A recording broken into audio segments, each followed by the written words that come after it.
केलेला आहे। कोकणातील सह्याद्रीच्या घाटमाथ्यावरती काही ठिकाणी संवेदनशील परिस्थिती आहे।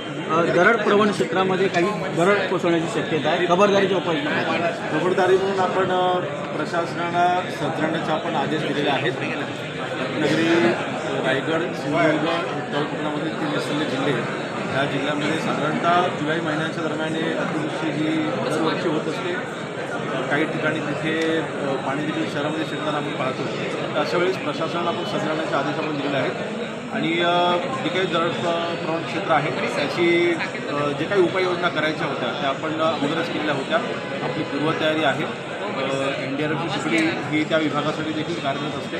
त्यामुळे अशा वेळेस कुठली कुठली घटना घडली तर नक्कीच आपली तिथे तयारी आहे, परंतु प्रशासन आपण तिथे अलर्ट मोडवरती आहोत। असं कळतं की राज्यातील 72 प्रशासकीय अधिकारी मनी ट्रॅपमध्ये अडकलेत। काही मुंबई, ठाणे आणि नाशिकमधील आहेत।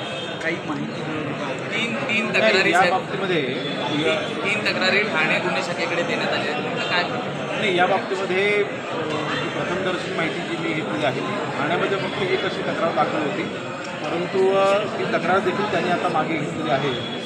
दोघाही व्यक्तींनी एकत्र मिळून आमची जे काही इशू होता आमचा हा घेतलेला आहे। त्यामुळे समन्वयाने त्यांनी तक्रार जी मागे घेतली गेलेली आहे, त्या व्यतिरिक्त अजून कुठल्याही अशा प्रकारची तक्रार ही ठाणे विभागाने चालली नाही, म्हणून सदस्य PSE स्टॉक एक्सचेंज आहे त्याला देखील सकाळी एक धमकीचा मेल आलेला आहे। ते नेमकं काय प्रकरण आहे, कोण आहे त्यामध्ये? थोडं मागे ना बाई, मागे आलेला आहे, कोणी पाठवला आहे, तपास चालू आहे।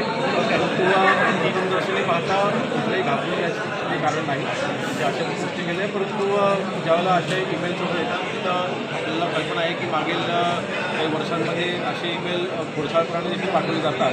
तर आपण जी पुष्टी करून घेतो, पण सध्या प्रथम शहरी नक्षलवादाशी काही कनेक्शन आहे का त्याचं? शहरी नक्षलवादाशी सध्या तसं कुठलंही कनेक्शन समोर आलेलं नाही, चौकशी चालू आहे।